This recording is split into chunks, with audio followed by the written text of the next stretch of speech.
자, 민사특별법입니다. 329페이지에 주택임대차보호법이죠. 기본적으로 이 주택임대차보호법은 임대차 민법상의 임대차 계약의 특별 규정이죠. 임대차 중에서 주택을 임대차하는 것이죠. 그러니까 임대차 목적물이 건물 중에서도 주택에 대한 임대차. 여기서 특정인을 보호하기 위해서 이 법을 만들었다 이런 이야기인데, 이때 이 보호되는 것은 임대차 계약에서 임차인이죠. 임차인을 보호하기 위해서 만든 거다 되겠죠. 그래서 주택 임대차 계약에서 임차인을 특별히 보호하기 위해서 만든 민법의 특별법입니다. 따라서 민법의 특별법이니까 민법보다 우선 민법에 대해서는 이 특별법이 우선 적용됩니다. 민법에 우선하여 적용한다. 이게 먼저입니다. 이게 먼저다. 그래서 주택임대차보호법에 명문 규정이 있고 명문으로 제도화되어 있는 게 있으면 민법의 적용보다가 주택임대차보호법이 먼저 적용됩니다.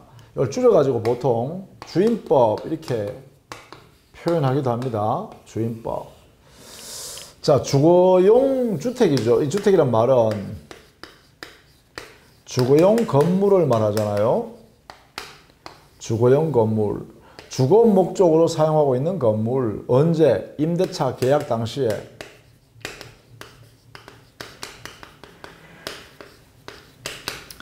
자, 계약 당시를 기준으로 봤을 때 주거용으로 사용하고 있으면 된다. 건물이, 그죠? 그러면 주거용으로 건물을 사용한다는 것은 기와 침식을 하는 것이죠. 네, 자고, 먹고 자고, 뭐 이렇게 생활터전, 이게 다른 말로 하면 생활터전이다, 이 말이죠. 그러면 가정 공동생활을 하게 되고, 자녀를 교육하고 되고, 이렇게 하는 그 기준 되는 장소가 바로 요 주거다 이렇게 되겠죠. 뭐 이렇게 해석합니다. 임대차 계약 당시에 실제로 실지용법이 주거용으로 사용하고 있는가, 이걸 가지고 판단하는 것이죠. 실지용법에 따라서 임대차 계약 당시에 주거용 건물이면 이 법의 적용을 받는다 되겠죠. 이때 요 임차인이라는 사람은 자연인을 말합니다. 원칙적으로. 그래서 외국인까지 포함해서, 즉 적법하게 국내에 들어와 살고 있는, 입국하 있는 외국인 포함해서 자연인이 되겠죠. 다만 법인은 제외되는 것이 원칙인데, 임차인 지위에서는 법인을 인정하지 않아요, 원칙적으로. 다만 여기에 임차인 속에 들어 넣는 법인이 있습니다. 예컨대 LH공사라든지 지방공사라든지 또 중소기업법인입니다. 중소기업법인이 자기의 회사 직원의 생활복지시설로서 주거를 제공하는 경우, 이런 경우를 말하죠. 이러한 범위 안에서 법인도 임차인의 보호되는 대상으로 될 수 있습니다. 이 범위 안에서. 자, 이게 이제 주택임대차보호법이에요. 자, 우리는 한번 볼까요? 1번 문제부터 한번 풀어보겠습니다. 잘못된 것은 1번. 주택임대차보호법은 주택임차인을 보호하여 국민의 주거생활 안전을 보장함을 원칙으로 한다. 이걸 보장으로 목적으로 만든 특별법이다, 이런 뜻입니다. 2번. 주택임대차보호법은 민법상의 특별법이죠. 3번. 주택임대차보호법은 편면적 강행 규정이다. 즉 이 말은 임차인을 보호하려고 만든 것이다, 이 말입니다. 그래서 임차인에게 불리한 약자면 무효다 해서 임차인 측에만 보호되도록 해석하겠다는 것이죠. 편면적 강행 규정 이렇게 이야기합니다. 임차인 보호다, 오로지. 법의 목적이, 입법 목적이 이렇다 이 말이죠. 자, 그 다음에 4번에 주거용 건물에 해당하는지의 여부는 공부상 표지로 할 것이 아니라 실지 용도, 이거죠. 실지 용도에 따른다. 그렇습니다. 4번. 조심해야 쌓아둬야 됩니다. 그 판단 시점은 계약 당시 기준으로 판단하죠. 자, 5번. 이 주임법에 법인의 경우에도 적용되므로 했는데 원칙은 뭐예요? 법인에게는 적용되지 않는다. 예외적으로 법인에 대해서도 임차인 지위를 인정해 주는 경우가 있다. H공사가 임차인일 때, 지방공사가 임차인일 때, 중소기업법인이 임차인일 때 이때는 인정하겠다라는 것이죠. 따라서 5번이 틀린 것이죠. 자, 2번에 틀린 것을 한번 볼까요? 2번 주임법에 관한 설명으로 틀린 것은 했는데요. 자, 2번 보시죠. 겸용 건물로 인정되면 주거로 사용하는 부분에 한하여 주택임대차 보호법이 적용된다 했는데, 자, 주거용 건물에 관한 판단인데요. 겸용 건물이다 이 말은 주거로 사용할 뿐만 아니라 일반 예컨대 영업 목적으로도 사용한다. 이게 함께 활용되고 있는 건물을 겸용 건물이라고 그러죠. 자, 그런데 임대차 계약할 당시에 이 목적물의 주목적이 주거용이 주목적이다. 이렇게 되면 이 전부인 겸용 건물 전부를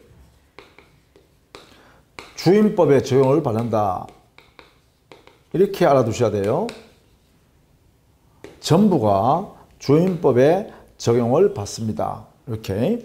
그래서 2번 주거로 사용된 부분에 한해서만 주임법이 적용된다. 이분이 틀렸습니다. 이렇게 정리해 주시면 되겠습니다. 자, 3번 같은 거는 적용 대상이 되는 거죠. 자, 이때 당해 임차 주택이 등기가 있었느냐 없느냐 묻지 않는다. 그렇죠? 따라서 기억에는 적용되죠. 다음 니은 임차주택 일시사용 임대차. 자, 일시사용 임대차가 명백할 때는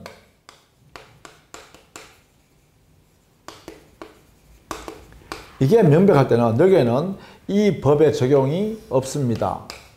여기에는 주거용, 이게 우리는 기본적으로 주거용이란 뭘 했어요? 기와 침식하여 생활터전이 되는 것이다 했죠. 생활터전.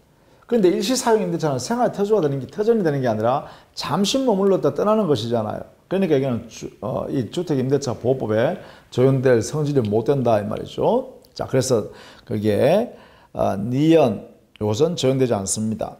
디귿 사무실로 사용되던 건물이 주거용 건물로 용도 변경한 경우, 자, 이거는 임대차 계약 당시에 실지 용도로 보니까 주거용으로 사용하기로 되어 있더라라고 하면 뭐예요? 주택임대차 보호법에 적용된다는 것이에요. 따라서 디귿 적용됩니다. 리얼 적법한 임대 권한을 가진 자로부터 임차했으나 임대인이 주택 소유자가 아닌 경우, 자, 당해 주택 소유자가 아니어도 주택임대차 계약을 할 수 있죠. 자, 그렇게 정리해 두시면 되겠습니다. 자, 우리가 4번과 5번에 가면 4번, 5번 문제에서는 주택임대차 보호법에 적용됐을 때 임차권의 대항력에 관한 문제입니다. 대항력에 관한 문제예요. 자, 임차권은 채권이니까 부동산 임차권 아닙니까? 그럼 이것이 대항력이 발생할 수 있죠. 자, 기본적으로 민법상으로는 등기하면 됩니다. 등기. 자, 이때 주택임차권이라고 한다면 주택임차권 등기를 하게 되면 대항력이 즉시 발생한다는 걸 알아두셔야 돼요. 자, 주택임차권이 등기가 되어지면 즉시 대항력이 생깁니다. 대항력 발생 시점이죠. 자, 그런데 주임법상에는 특별법이죠. 주임법상으로는 등기는 원래는요, 임대인인 집주인이 동의를 해서 함께 협력해 받아야만 가능하죠. 공동신청주의니까. 근데 대부분은 집주인이 안 해주더란 말이에요, 임대인이. 그러니까 어떻게 해요? 이게 주택을 인도받고 그 주택에다가 주민등록을 전입신고하면 되죠. 우리 법적으로는 이 두 가지를 갖추면 이랬어요. 갖추면 그 두 개를 다 갖춘 다음 날로부터 대항력이 생깁니다. 그렇죠? 이렇게 대항력이 생긴다. 이렇게 되어 있습니다. 다음 날로부터 생기죠, 이게는. 자, 등기는 즉시부터 생기잖아요. 그런데 주임법상에는 주택인도와 주민등록을 갖춘 다음 날입니다. 뭐 다음 날 0시부터라고 보시면 되겠죠. 자, 이때 우리 법에서요, 이 주민등록은 전입신고하는 순간 주민등록이 된 걸로 간주하죠. 이 신고 행위는 주무관청이 행정청이죠. 주무관청, 행정청이 당에 신고를 받아야 되죠. 그렇죠? 신고를 받아야 돼요. 수령해야 돼요. 수리해야 돼요. 수리. 행정청의 수리가 있으면 드디어 신고가 완성된다. 이렇게 되죠. 그렇게 되면 신고가 완성되면 뭐예요? 주민등록이 된 걸로 간주한다. 이렇게 되겠죠. 그럼 어떻게 되냐면 주택인도 이사를 들어온 날, 이게 예컨대 10월 17일 날 만약에 이사를 들어왔다. 그리고 그날 전입신고요. 이것도 10월 17일 날 전입신고했다. 같은 날이죠. 이렇게 했다 하면 이 대항력이 발생하는 시점은 언제냐? 발생 시기. 이 시기는 10월 18일 0시부터 생긴다. 이 말이죠. 이 말을 이렇게 다음 날로부터 생긴다. 이렇게 해석한 거예요. 자, 이 부분을 꼭 알아두셔야 됩니다. 이렇게. 자, 그러면 4번과 5번을 우리 같이 정답 중심으로 보겠습니다. 옳지 않은 거 됐죠? 자, 4번에 3번 한번 보시죠. 3번. 간접 점유자인 임차인도 자신의 주민등록을 마친 경우에는 타인의 점유를 매개로 하여 대항력을 취득할 수 있다 했는데, 자, 여기에 간접 점유. 임차인이 간접 점유자가 된다. 그럼 임차인이 간접 점유자면 뭐예요? 직접 점유자가 여기 있을 거 아닙니까? 직접 점유자가 있을 거예요. 이 사람이 바로 전차인이 되겠죠. 여기에 전대차 계약을 통해서 이때 여기에 임대인의 동의가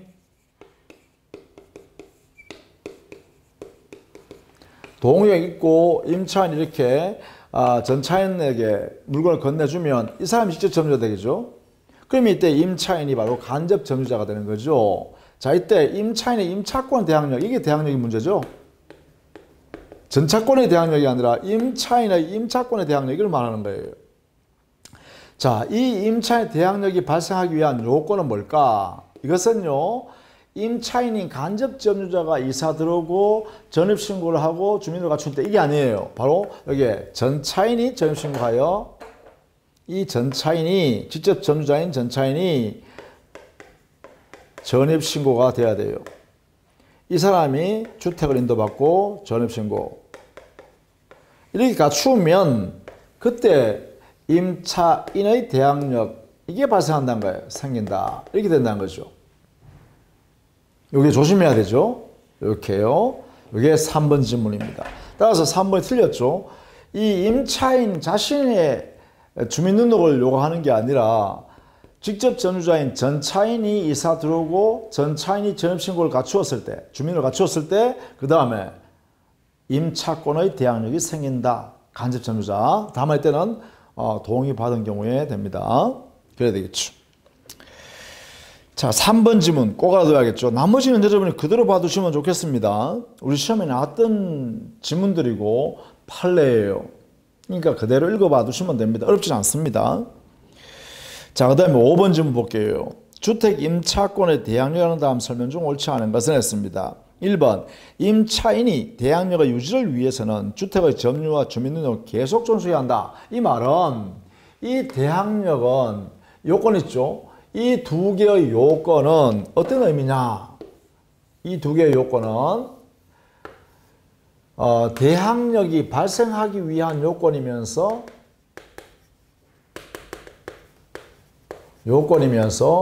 효력 존속 요건이기도 합니다. 발생 요건이자 존속 요건이다라는 거예요. 이것을 조심해야 돼요. 자, 이 부분이 이제 핵심이죠. 1번. 2번. 주민등록은 임차주택의 실제 표지와 일치해야 한다. 등기부상의 주소와 일치돼야 된다라는 것입니다. 이것도 역시 판례가 확실히 이렇게 선언하고 있죠. 3번. 주민등록은 임차인 본인뿐만 아니라 배우자, 자녀 등 가족의 주민등록을 포함합니다. 이거는 주거를 같이 하는, 즉 보통 이걸 가정 공동생활을 하는 가족들이죠. 그래서 자녀나 배우자들의 주민등록이 이루어지면 임차인이 설령 자기는 사정이 있어서 전입신고 못하더라도 주민등록이 갖추어진 걸로 인정한다 이 말입니다. 3번 조심해서 알아두셔야 되죠.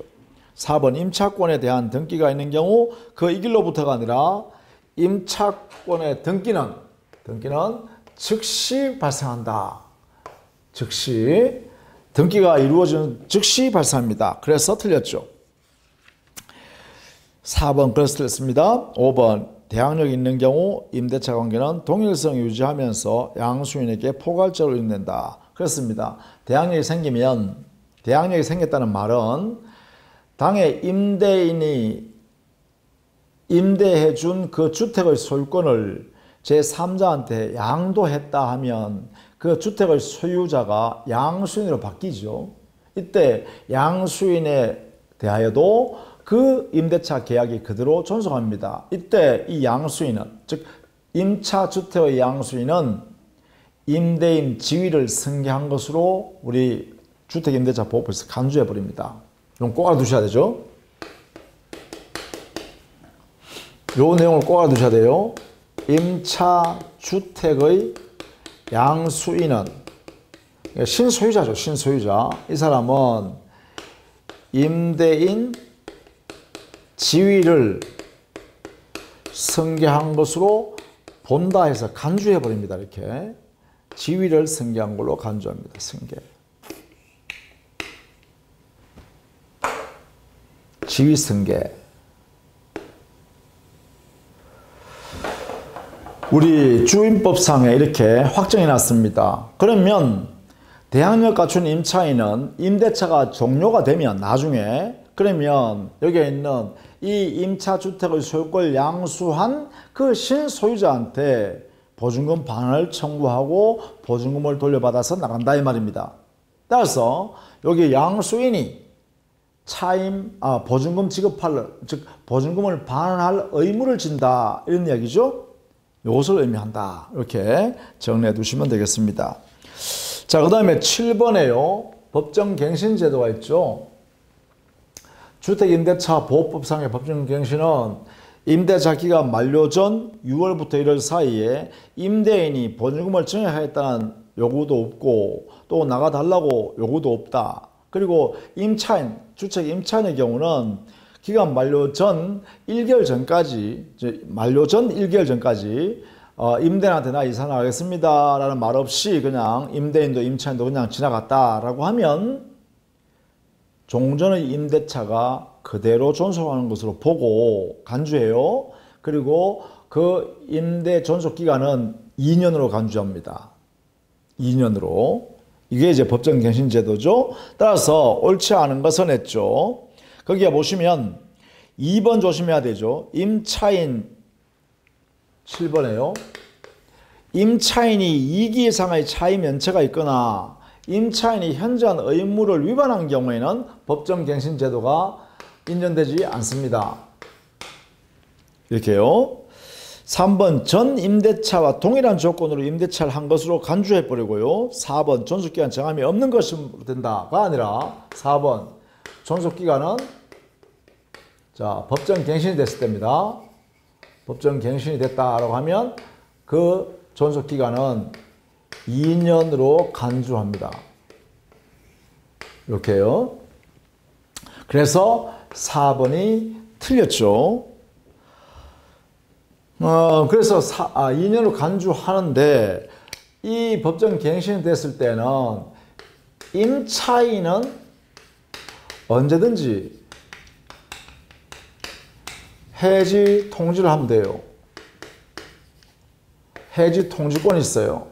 해지 통지를 해버리면 그 통지를 임대인이 받은 날로부터 3개월이 지나면 해지의 효력이 생깁니다. 여기에 꼭 알아두셔야죠. 자, 여기는 임차인에게, 주택 임차인한테만 줍니다. 이 권리를. 임차인은 언제든지 해지 통고, 우리 법에서, 민법에서는 해지 통고를 했죠. 해지 통고할 수 있는 권리를 주고, 이 해지 통고를 행사하면 그 통고를 임대인이 받은 날로부터 3개월 후에 해지 효과가 발생하니까 어떻게 해요? 보증금 반환은 3개월 후에 반환하라. 이렇게 하는 것이죠. 자, 이것을 우리 민법에는 규정하고 있습니다. 5번에 보시면 임차인이 기간 만료 전 1개월까지 갱신 거절을 통지하면 법정 갱신의 여지는 없다. 되겠죠? 자, 그렇게 됩니다.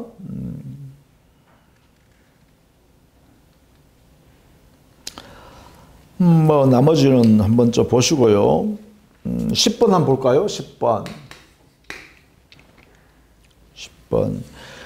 주택임대차에서 차임보증금에 관한 설명 옳지 않은 것은 했죠. 자, 차임보증금은 반드시 지급하여야 하는데 금전이 아니어도 무방하다. 그렇습니다. 2번 채권적 전세의 경우, 채권적 전세는 민법적으로 해석하면, 즉 법적으로 정리하면 이것은 역시 임대차와 그 성질이 같다. 즉 채권을 만들어내는 성질이다 라고 보는 것이죠. 그래서 전세금을 교부했다 하더라도 이는 임대차에 있어서의 보증금과 같죠. 3번 차임 또는 보증금의 증액 청구는 20분의 1을 넘지 못하고 증액한 날로부터 1년 내에 다시 증액을 청구할 수 없습니다. 이것도 꼭 알아둬야 될 부분이죠. 증액에 관해서만요. 증액. 3번 지문. 증액 청구에 한해서만 제한이 따르죠. 20분의 1. 종래에 보증금 20분의 1을 넘지 못한다. 보증금이나 차임의 20분을 넘지 못해요. 또 증액한 날로부터 1년 내에 다시 증액을 청구할 수 없죠. 이 두 가지의 제한이 있습니다. 4번 차임의 증액에 관한 제한은 임대차 종료 후 재계약을 하거나 임대차 종료 전이라도 당사자 간의 합의로 증액할 때는 적용하지 않습니다. 이 증액 청구는 임대인이 일방적으로 행사할 경우, 일방적 행사, 그 다음에 임대차 중에 하는 거죠.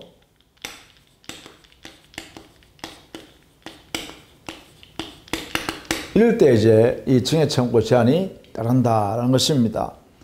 자, 5번을 한번 보시죠. 5번에는 보증금의 전부 또는 일부를 월 단위 차임으로 전환하는 경우 그 전환되는 금액에 대통령이 정하는 비율을 곱한 월 차임 범위를 넘지 못하는데 현재 그 비율은 15%다 했는데 그렇지 않죠. 월세로 바꾸는 거죠. 월 차임 전환율이라고 하죠.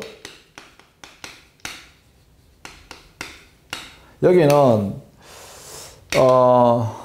연 10%와 두 번째 한국은행에서 공시하는 기준금리에다가 3.5%를 더한 이 금리가 나오죠. 10%와 이 금리를 비교해서 낮은 것을 적용하는 거죠. 낮은 것을 곱한다. 이렇게 되겠죠.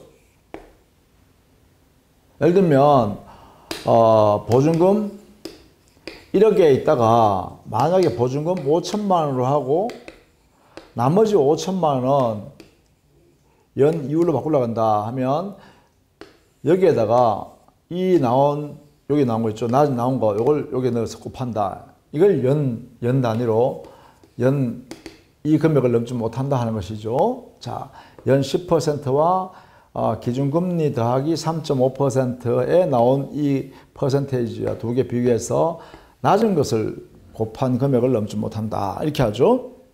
자, 그래서 5번이 틀렸습니다. 자, 그 다음에 11번도 여러분이 저당권과 함께 우리가 이해를 해둬야 될 부분이죠. 11번.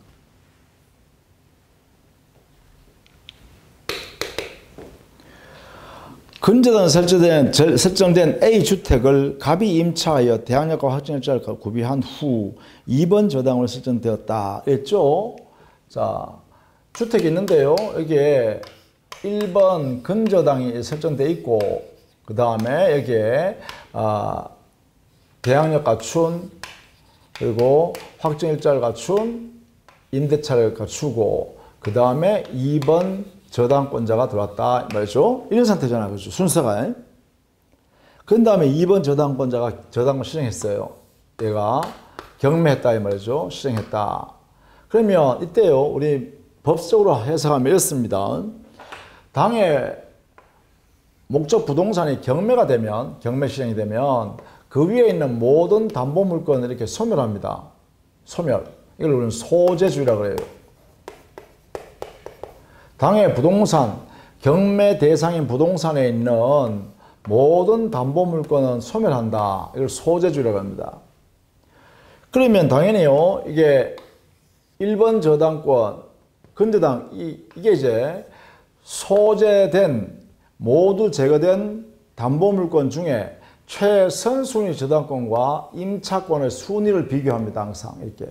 비교했을 때 최선순위 소멸된 담보물건보다가 뒤에 만들어진 것은 대항력이 없습니다. 이렇게. 그럼 대항력이 없으니까 이 임차권을 소멸해야 되고 당의 부동산에서 쫓겨나가야 돼요. 이렇게. 그러면 이 임차인의 임차권은 대항력 자체가 발생하지 않는다. 이렇게 해석해야 돼요. 대항력이 없다. 대항력이 없으니까 여기에 경락인이 있겠죠. 경락인은 이 임차인에게 뭐죠? 나가라 할 수 있다. 그죠? 나가라. 그죠? 그러니까 임차인의 임차권 소멸을 주장하고 당의 건물의 반환 청구를 할 수 있겠죠. 반환 청구권을 행사할 수 있다. 이래 되겠죠. 그러면 이제 여기에 시행대물로 인하여 대금이 나왔겠죠. 경락 대금. 이 대금에 대해서는 우선 변제 순서에 따라 1번, 2번, 3번 이렇게 나오겠죠. 자, 여기는 1번 근저당권자가 1번으로 배당받아야겠죠. 배당. 대금의 배당은. 그 다음에 여기 확정일자, 대항력과 확정일자를 모두 갖춘 것이 2번 저당권자보다가 먼저라면 이게 2번 배당받는 사람은 임차인이 되겠죠. 확정일자 갖추면 이게 뭐냐? 대항요건을 갖추어서 대항력이 발생되어 있는 상태에서 확정일자를 부여받으면 이때는요 우선 변제적 효력이 있는 데죠. 보증금에 있어서 보증금 반환에 관한 채권의 청구권이 우선 변제적 효력을 누릴 수 있다. 그랬죠. 대항력 갖춘 상태에서 확정일자까지 부여받았다면 그러면 우선 변제 효력이 된다. 그래서 이 경락대금으로부터 임차인이 두 번째로 배당을 받을 것이고 마지막 세 번째 받는 사람이 여기에는 2번 저당권자 되겠죠. 그죠? 이런 순서로 배당받아 가는 것이다. 자, 이 모습을 꼭 알아두셔야 됩니다. 당의 경매 대상인 부동산이 경매가 됐을 때 그 부동산 위에 여러 개의 담보물건이 존재하면 경매가 되어 경락되는 순간 모든 담보물건은 소재주의로 인하여 소멸하게 되고 그 다음에 그 부동산 위에 있는 용의권, 지상권, 지역권, 전세권, 임차권 같은 용의권은 그대로 그 부동산 위에 존속할 거냐 여부는 소멸된 저당권 중에 최선순위 저당권과 순위를 비교해서 소멸된 최선순위 저당권보다 먼저 성립한 그러한 용의권은 존속하고 그 나중에 이루어진 용의권은 소멸합니다. 여기는 최선순위 근저당권자보다는 임차인이 대항력을 갖췄다 하더라도 요건을 갖췄다 하더라도 후에 들어왔기 때문에 후순위죠. 후순위이기 때문에 대항력이 인정되지 않습니다. 이 말이죠. 대항력이 인정되지 않으니까 어떻게 돼요? 당에 그 주택에서 나가줘야 된다는 것이죠. 따라서 이게 경락인은 임차인한테요 대항력을 무시하고 나가라 이렇게 할 수 있다는 거죠. 그러면 이제 임차인은 우선 변제 받을 거 아닙니까? 보증금을 냈으니까 보증금의 보호는 어떻게 하냐? 대항력 확정일자에 의하여 여기서부터 보증금 우선 특권이 있다. 이렇게 되겠죠. 요건입니다. 요 내용. 보증금에 대한 우선 특권은 대항력과 확정일자가 모두 갖추어서 발생했을 때, 그때 이 순서에 따라 우선 변제를 받을 수 있는 힘이 생긴다. 일반 채권자보다는 우선하죠. 이렇게 정리하시면 되겠죠. 자, 그래서 12번에는 1번 보시죠. 옳지 않다. 갑은 매수인에 대하여 자신의 임차권을 주장하는 하여 계속 거주할 수 있다. 아니죠. 보다시피 임차인은 소멸된 최선순위 근저당권자보다는 뒤에 있는 용의권인 임차권이기 때문에 대항력이 소멸하여 여기는 존재할 수 없습니다. 그래서 임차권은 소멸한다. 이렇게 해야 됩니다. 자, 꼭 기억해 두시기 바랍니다. 나머지는 그대로 봐주시면 되겠죠. 자, 그 다음에 우선 변제에 관해서는 12번 문제입니다. 12번. 주택 임차인의 우선 변제에 관한 민법 대법원 판례에 타당치 않는 것은 했죠. 1번. 임차인은 대항 요건을 갖추고 확정일자를 받아야 우선 변제권이 발생할 수 있다. 그죠? 이거는 1번. 우선 변제를 받기 위한 요건입니다. 여기는 대항력이 발생되어 있는 상태에서 확정일자까지 갖추었을 때, 이런 상태일 때 대항력이 생깁니다. 대항력은 확정일자죠. 확정일자 우선 변제적 효력이 생긴다. 이렇게 되겠죠. 따라서 대항력이 발생하려고 그러면 대항 요건을 갖춰야겠죠. 대항 요건을 갖추고 이 대항 요건이 계속 존속해야 되겠죠. 이렇게 돼 있어야 우선 변제 효력이 유지되겠죠. 따라서 1번은 옳다. 1번 꼭 알아두셔야 될 내용이죠. 2번. 대항력을 갖추는 임차인이 그 주택에 관한 저당 설정 후 임대인과 합의로 임차 보증금을 증액한 경우, 증액된 부분에 한해서는 선순위 저당권이 존재하는 것 같죠. 따라서 그 증액된 부분에 대해서는 대항력이 주장할 수 없습니다. 인정될 수 없겠죠. 그래서 2번이 틀렸네, 그죠? 2번 틀렸다. 3번. 대지가 임차주택과 함께 환가되는 경우에는 그 대지에 대해서도 주택임대차 보호법에 우선 변제적 효력이 미친다. 이것도 알아두셔야겠죠. 4번. 임차인은 임차주택을 양수인에게 인도하지 않으면 보증금을 수령할 수 없다. 이것은 뭐예요? 동시행 관계니까요. 보증금 반환과 당해 주택, 임차물인 주택의 반환은 동시행 관계니까 그렇습니다. 5번. 대항력을 갖춘 소액 임차인은 임대차 종료된 후 주택의 경매되는 경우 경량에 대하여 보증금 반환을 받을 때까지 임대차 관계의 존속을 주장할 수 있는 권리와 소액 임차인인 소액 보증금에 대하여 임차주택의 경락 가액으로부터 우선 변제받을 수 있는 권리를 겸유한다. 자, 대항력을 갖춘 소액 보증금을 통한 임차인이다. 소액 임차인이죠. 자, 그게 5번 지문도 꼭 알아두셔야 됩니다. 대항력을 갖춘 상태에서 임차인인데 소액 보증금을 제공한 임차인이다. 이 말은 소액 보증금이 나오는 소액 임차인은 최우선 변제를 의미하는 것이죠. 일정 요건 하에서 최우선 변제가 허용된다. 예컨대 서울 같으면 보증금이 1억 1,000만 원 이하야 해야 되고 이 안에서는 3,700만 원까지 최우선 변제 받을 수가 있습니다. 요 금액이 최우선 변제 받을 수 있는 금액이에요. 요게 서울특별시죠. 서울특별시. 요게 최우선 변제가. 다만 최우선 변제를 받으려고 그러면 경매 신청 등기 전까지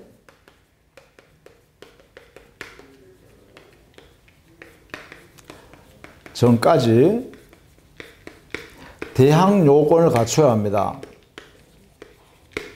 그래야만 최우선 변제가 허용됩니다.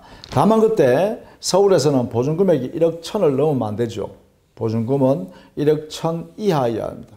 이걸 넘지 않는 범위 내에서 보증금을 주고 주택의 임차인은 3,700만 원, 보증금 1억 1,000까지는 3,700만 원을 받을 수 있다. 최우선 변제를 받을 수 있다. 자, 5번은 요 요건도 알아두셔야겠죠. 최우선 변제받기 위한 요건은 경매 신청 등기 전까지 뭘 갖춰라? 대항 요건만 갖춰라. 여기는 확정일자 필요 없죠. 최우선 변제는 거죠. 대항 요건만 갖추고 있으면 그러면 최우선 변제를 보장해 준다. 이렇게요. 자, 요거는 꼭 기억해야 되겠습니다.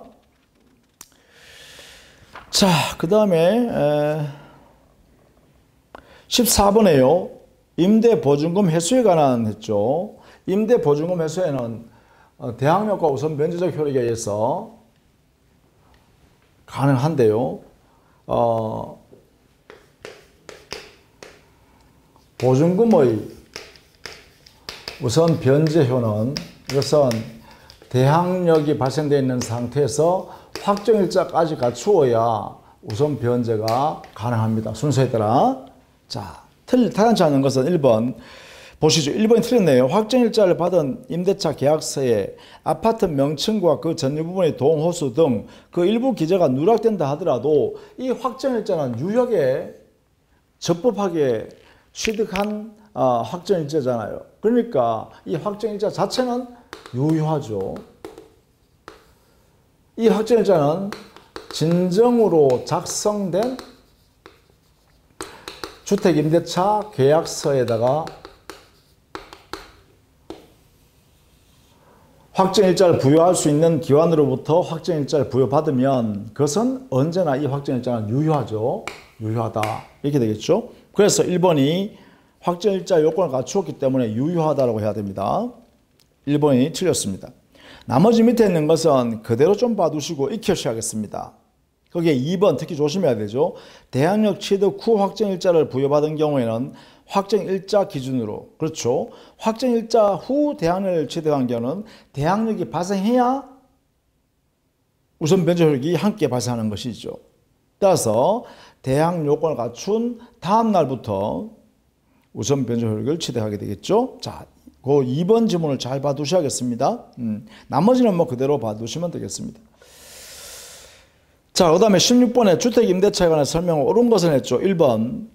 계약서상의 확정일자를 부여하는 기관은 확정일자부를 작성해야 되고 이것은 1년 단위로 만듭니다.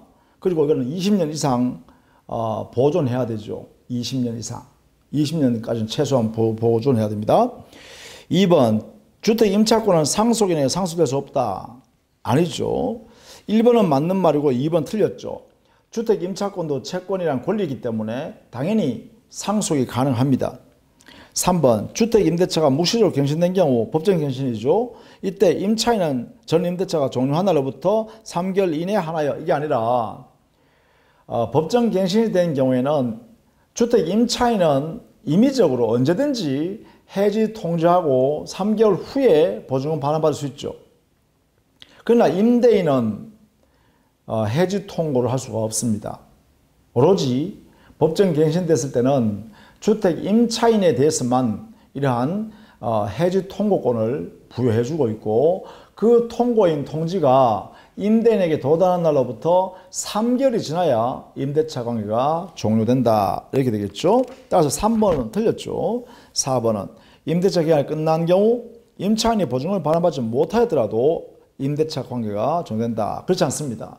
대항력 갖춘 임차인의 경우는 당해 임대차 관계가 종료됐음에도 불구하고 임대인이 보증금을 반환해주지 않으면 즉 임차인이 대항력 갖춘 임차인이 보증금을 반환받지 못한 경우에는 임대차 계약이 존속하는 것으로 간주합니다. 우리 주택임대차보호법에서요. 그래서 틀렸죠. 5번에 한국토지주택공사 LH공사죠. A가 주택을 임차한 후 A가 선정한 입주자가 주택을 인도받고 주민을 마친 경우 법인인 A는 그래요. 대항력을 취득한다라고 해야 되죠. 못한다가 아니라 취득한다. 이렇게 해야 됩니다. 자, 그렇게 정리해 두시면 되겠습니다. 자, 그 다음에 20번에 한번 보시죠. 20번. 다음은 임차 보증금의 반환 지연에 대한 대체에 관한 설명이다. 옳지 않은 것은 했죠. 자, 임차 보증금, 임대차가 끝났음에도 불구하고 종료됐음에도 불구하고 임대인이 임차 보증금을 반환할 의무를 이행하지 않는다 이 말이죠. 이럴 때는 당연히요. 임차인이 어떠한 지위를 갖고 있는가라는 것인데요. 기본적으로 보증금의 우선 변제를 위해서 하는 방법이 바로 판결을 통해서 보증금 반환 채권이 있다는 걸 증명한 다음에 당해 주택이나 임차인의 재산을 경매할 수 있죠. 그 외에도 우선 변제에는요, 이게 임차 보증금에 대해서는 우선 변제권이 인정되는데 이걸 위해서는 대항력이 발생되어 있는 상태에서 확정일자가 있어야 합니다. 이런 상태에서야 우선 변제적 효력을 누릴 수 있고, 그 다음에 만약에 대항력 확정일자를 부여받지 않았다면 뭘 하면 돼요? 임차권 등기 명령에 의한 등기가 되면 됩니다. 그러면 이거는 법원에서 하는 것이죠. 이 명령은 법원에 신청해서 법원의 명령을 통해서 등기가 이루어지면 즉시 대항력과 확정일자에 의한 우선 변제 똑같이 우선 변제를 받아요. 즉시. 그러니까 대항력 발생하고 우선 변제적 효력도 즉시 발생합니다. 즉시. 대항력 발생, 우선 변제적 효력 발생. 그리고 이것이 그대로 유지되죠. 그리고 여기에 있는 대항력 확정일자를 갖추어서 우선 변제적 효력까지 이렇게 발생되어 있다면 이미, 그런 다음에 등기까지 했다면 이 내용이 그대로 존속되죠. 등기를 했다면 존속. 대항력과 우선 변제 효력이 그대로 존속됩니다. 해야 되겠죠. 이런 내용들이 여기에 들어갈 수 있겠죠. 따라서 옳지 않은 것은 했는데 1번 임차인은 임차주택을 인도하지 않고서는 주택의 경매를 신청할 수 없다. 이게 무슨 관계예요? 동시관계니까요. 자, 그 다음에 2번 임차인이 보증금을 수령하기 위해서는 양수인에게 인도해야 되죠. 동시관계입니다. 자, 1번에요. 주택 인도받지 않고서 경매를 할 수 있는 것은 요게 1번은 강제집행의 요건의 완화죠. 집행 요건의 완화 이런 이야기입니다. 즉 임차인은 그 집에 그대로 머물러 살고 있으면서 당해 주택을 경매에 붙일 수 있다 이 말이죠. 이게 1번입니다.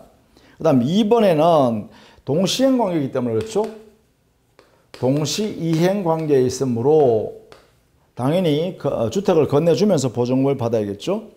3번 보증금을 반환받지 못하는 임차인은 임차권 등기 명령 신청할 수 있죠. 이 임차권 등기 명령 신청이 가능하다. 4번 보증금 반환 청구 소송에 대해서는 소액사건 심판법을 적용해서 이거는 그 절차를 빨리 진행시켜 준다. 이런 내용이죠. 5번 대항력 있는 임차인이 경매 절차에서 우선 변제권을 선택한 경우 보증금 전액이 변제되지 않았더라도 임차인은 소멸한다 했는데 여기에 항상 조심하십시다. 대항력 있는 임차인의 경우는 보증금을 모두 반환받지 못했다. 받지 못한 경우 이럴 때는 임대차가 계속 존속하는 것으로 봅니다. 존속으로 간주해 줍니다. 이렇게. 따라서 5번 지문이 틀렸습니다. 자, 21번 소액 임차인의 최우선 변제. 이것도 역시 여러분이 그 내용을 잘 이해해 두셔야 되죠.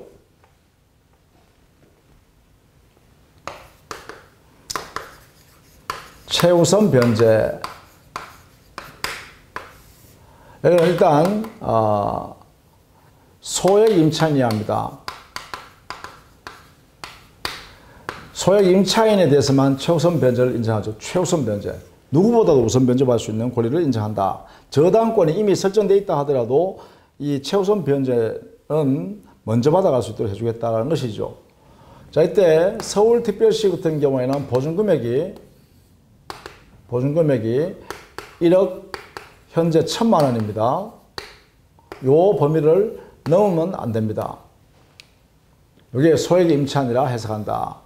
그 다음 두 번째, 경매 신청의 등기 등기할 때까지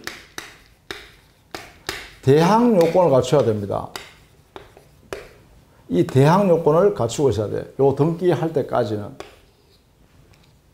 이런 상태에 있어야만 최우선 변제받는데 이 서울 같은 경우에는 이 1억 1,000 중에서 3,700만 원에 대해서만 최우선 변제 받을 수 있는 금액이다. 이렇게 되죠. 자, 이 최우선 변제 의미를 잘 알아두시기 바랍니다. 이때 최우선 변제가 허용되지 않는 최우선 변제가 부정되는 사람이 있는데요. 그게 뭐냐면 임차권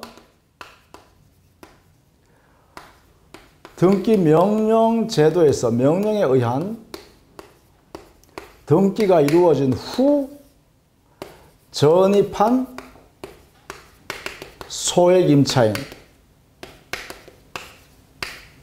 자, 임차권 등기 명령에 의한 등기. 이 등기가 되고 난 후에 그 당해 주택에 들어온 소액 임차인의 경우는 최우선 변제권은 인정되지 않습니다. 순서에 따라 우선 변제를 받을 수 있지만 최우선 변제권은 보호될 수가 없습니다. 자, 21번 최우선 변제. 옳지 않은 것은 했죠. 1번 보시죠. 하나의 주택에 임차인이 2인 이상이고 이들이 주택에서 가정 공동생활을 하고 있다면 한 사람의 임차인으로 봅니다. 그래서 보증금액을 합산해 버립니다. 이게 1번 질문요. 가정 공동생활. 이 말은 뭐예요? 같은 집에서 같이 살고 있더라 이 말이죠. 그런데 이 가정 공동생활을 하고 있는 사람인데도 불구하고 당해 주택의 소유자와 각각 이런 사람, 그 가족끼리 말이죠. 각각 임대차 계약을 만들어 놓고 보증금을 나누어서 각각 임대차 계약을 만들었더라 이 말이죠. 이럴 때는 1인의 임차인으로 간주해 버립니다. 이렇게. 여기에 수인의 계약이 있다 하더라도, 임대차 계약이 있다 하더라도 한 사람이 임차인으로 봐서 보증금도 전액 합산해 버린다. 이렇게 해서 하는 것이죠. 자, 이렇게 정리를 해 두셔야겠습니다. 1번 꼭 알아두셔야겠습니다. 각각 보는 게 아니다. 나머지는 여러분이 그대로 좀 봐두시면 되겠죠. 이 최우선 변제 받을 수 있는 금액은, 그리고 5번 질문 있죠. 당해 주택가액, 그 주택가액에는 대지가액도 포함합니다. 주택가액과 대지가액 포함한 금액이 2분의 1 넘지 않는 범위 내에서 받아가는 것으로 하고 있습니다. 자, 그 다음에 23번에 주택 임차인이 사망한 경우 임차인의 상속에 관한 설명을 옳지 않은 것 했죠. 자, 여기에 상속, 원래는 상속인이 함께 살고 있으면, 즉 주택 임차인과 상속인이 함께 살고 있으면 상속인이 당연히 상속받습니다. 그런데 상속인이 없다, 같이 살고 있지 않다, 그런데 사실혼 배우자는 이 임차인과 같이 살고 있더라라고 하면 이 사실혼 배우자, 즉 임차인이 사망함으로 인하여 남아있는 이 사실혼 배우자는 그 집에서 살 수 있는 근거가 있어야 되겠죠. 그게 바로 이 사실혼 배우자는 상속권이 없지만 승계권을 인정해 주자라는 것입니다. 그래서 거기에 1번 질문이죠. 사망 당시, 즉 임차인이 사망 당시에 가정 공동생활하고 있는 상속인이 없다. 그럴 때는 원칙적으로 그 주택에 살고 있는 사실혼 배우자가 살 수 있도록 해야 되니까, 그래서 만약에 상속인이 2촌 2인 내의 상속인이 있는데 그 사람들이 이 임차인과 같이 살고 있지 않다. 그럴 때는 사실혼 배우자가 같이 살고 있었으니까 사실혼 배우자와 2촌 2인 내의 상속인이 함께 승계받을 수 있도록 해주고 있습니다. 그것이 1번이죠. 자, 1번 잘 봐두시고요. 2번의 경우에는 사망 당시에 상속권자와 사실혼 배우자가 그 주택에서 가정공동체를 하고 있었다면 이때는 뭐예요? 당연히 상속인이 같이 살고 있었으니까 상속인이 상속받게 된다. 이렇게 해석하는 것입니다. 따라서 2번이 옳지 않죠. 틀렸다. 이렇게 정리하면 되고요. 특히 4번. 사망 후 1개월 이내에는요. 임차인이 사망한 날로부터 1개월 이내에는 승계받을 사실혼 배우자가 이걸 포기할 수 있어요. 나는 이거 안 받겠습니다. 승계 안 받겠습니다라고 이렇게 승계를 포기할 수 있다. 1개월 이내에 이렇게 정리해 두시면 되겠죠. 자, 그 다음에 24번에는 임차권 등기 명령 제도죠. 거기는 3번, 나머지는 요건이에요. 1번, 2번, 그죠? 이런 내용들 알아두셔야 되고, 3번 임차권 등기 명령에 의한 임차권 등기가 된 경우일지라도 그 이후에 임차한 소액 보증금의 임차인에게는 우선하지 못한다 했는데, 임차권 이거죠, 이거 이고 임차권 등기 명령에 의한 등기가 된 후에 그 당의 주택에 전입 들어온 소액 임차인은 뭘 못한다? 최우선 변제를 이 사람한테는 보장해 주지 않는다. 이걸 꼭 알아두셔야 돼요. 이것만. 자, 그렇게 정리해 두시면 되겠죠. 나머지는 또 그냥 그대로 봐두시면 되겠습니다. 자, 27번 마지막 문제 한번 볼까요? 갑이 그 주택 소유, 자기 소유 X주택에 거주하려는 을과 존속기간 1년의 임대차 계약을 했다면, 자, 을은 임차인이죠. 자, 임차인, 주택 임차인 을은 1년간 약정했을 때요. 임차인 을의 입장에서는 1년의 기간의 만료로 이사 나갈 수 있죠. 그래서 기간 만료 1년 되면 보증금 반환받아서 나갈 수 있습니다. 나가겠습니다 할 수 있죠. 그러나 임대인 갑의 입장에서는요. 기간 1년이 만료됐으니까 나가라고 할 수는 없습니다. 보증금 줄 테니까 1년 됐잖아 나가 이 말은 못합니다. 이 말은 임차인 을에게는 선택권이 주어집니다. 기간 1년 만료를 이유로 보증금 반환을 받아서 이사를 나갈 수도 있고 아니면 나는 2년간 살겠습니다 라고 주장해도 무방하다는 것이죠. 그래서 5번요.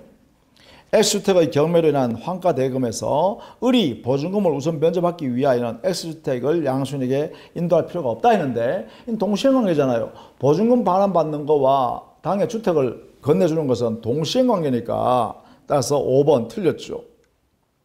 자, 이런 내용으로 여러분이 정리해 두시면 되겠다라는 것이죠. 자, 다음 시간에는요. 상가물 임대차 보호법을 정리하면서 그 다음에 세 번째 해당되는 가등기 담보 분양 법률까지 한번 정리해 볼까 합니다. 자, 수고 많으셨습니다.